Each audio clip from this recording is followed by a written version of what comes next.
Welcome to The Explainer. What if I told you that a single, ancient story holds the blueprint for things like our 7-day work week, intense family drama, and even the idea of a binding contract? Well, today we're going right back to the very beginning. We're diving into the Genesis story. We're talking creation, the very first family, and the promises that have literally shaped cultures for thousands of years. Okay, this is one of the most famous opening lines ever, right? But think about what this one sentence actually does. It's revolutionary. Instead of a universe just popping up from random chance or, a bunch of warring gods, this is a story about a single creator acting with a clear purpose. It frames everything that comes next as an act of intentional design, taking a world that was without form and void and giving it structure. So the story kicks off with this really powerful sense of order. It's kind of like a master builder laying down a solid foundation before even thinking about putting up the walls. The whole creation account is laid out as this deliberate step-by-step process. It moves from the most basic elements all the way up to the most complex life. It really paints this picture of a universe built not on chaos, but on rhythm and reason. And you can see this clear logic at play. First, the spaces get created. You've got light, sky, and land. And then those spaces get filled up with plants, with the sun and moon to mark the seasons, and then finally with all the living creatures. Each day just builds on the last, and it all leads up to day 6 with humanity, who are described as being made in God's own image. And then, right at the end, the story sets up this fundamental rhythm for life, that cycle of work followed by a day of rest. Now, humanity's first home? It's not some harsh wilderness, it's a paradise. The Garden of Eden is described as this place of total harmony and abundance, where work is actually fulfilling and you can just, walk and talk with the Creator. But, and this is a big but, this whole perfect world hinges on one single crucial rule. So the central conflict here isn't really about good fruit versus bad fruit. No, it's about two totally different ways of living. On one hand, you have the tree of life, which represents living forever in this state of innocence. But then there's the tree of knowledge. It offers something else entirely, this godlike wisdom that comes with the price of death. It really just boils down to a choice. Are you going to trust and obey, or are you going to go seek that forbidden knowledge for yourself? Well, as you can probably guess, that perfect beginning is about to get completely shattered. The story introduces a subtle serpent, and the whole mood shifts from creation to temptation. And a single act of disobedience is about to change the course of human history. Forever. See, the serpent is smart. It doesn't use force. It uses doubt. It just flat out contradicts the command, and it reframes it not as a rule for protection, but as a limitation. The serpent basically suggests that God is holding something back, that this forbidden knowledge is actually the key to becoming his equal. And that plants this really powerful seed of desire for the one thing they can't have. And the moment they eat the fruit, paradise is lost. It's over. The consequences are immediate and they are life-altering. The serpent gets cursed, and humanity's entire relationship with nature, with work, even with childbirth, is suddenly turned into a struggle. But the most devastating consequence of all? They're banished from Eden, cut off from the tree of life forever. And the story makes it clear that this first mistake wasn't just a one-off thing. Oh no, it spirals outward, right into the first family. The very next generation is marked by this intense jealousy and rage that leads to the first murder, when Cain kills his brother Abel. And his response when God asks him about it, this defiant, famous question that still echoes today. So as generations go by, the corruption that started in the garden just spreads and spreads until the whole earth is filled with violence.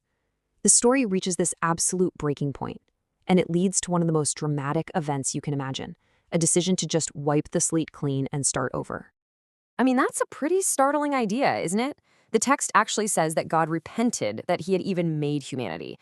The wickedness had just become so widespread that the only solution presented in the story is a massive reset, saving only one man, Noah, who found grace, and his family.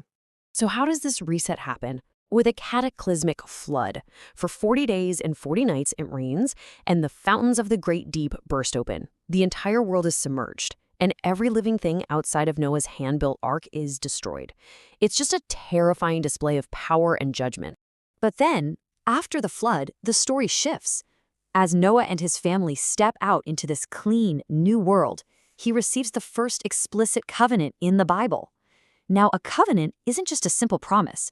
It's a formal, binding agreement, symbolized by the rainbow, that God will never, ever again destroy the world with water. It's a pledge of stability and a new beginning for everyone. Okay, so now the narrative camera zooms in. It shifts from this huge, universal story of all humanity to the very personal story of one man and his family. This man is Abram, who gets renamed Abraham, and the promises made to him become the central driving force for the entire rest of the book of Genesis. So, how do we get from Noah all the way to Abram? Well, after the flood, humanity starts to repopulate the earth through Noah's 3 sons. Then you get this key event at the Tower of Babel, where human pride leads to everyone's languages getting mixed up and people getting scattered all over the earth. The story then follows just one lineage, the line of Shem, for many generations, until finally Abram is born. And here is the crucial point. God makes a 4-part promise to him. Abraham is called to leave everything he knows and go to a new land. In return, God promises him that very land, a great nation of descendants, a famous name, and, this is the mysterious part, that through him, all families on earth will be blessed. This becomes the new foundational covenant. But of course, there's an immediate problem. Abraham's wife, Sarah, can't have children. So, taking matters into their own hands, Sarah gives her handmaid Hagar to Abraham, and Ishmael is born. But then, years later, miraculously, Sarah gets pregnant and gives birth to Isaac, the actual son of the promise. Well, this sets up an instant rivalry and a really painful family split that has consequences for generations to come. And believe me, this whole theme of family conflict and a younger son taking the place of the older one, it does not end there. It actually gets way more intense in the next generation with Isaac's twin sons. The text even says they were struggling with each other before they were even born.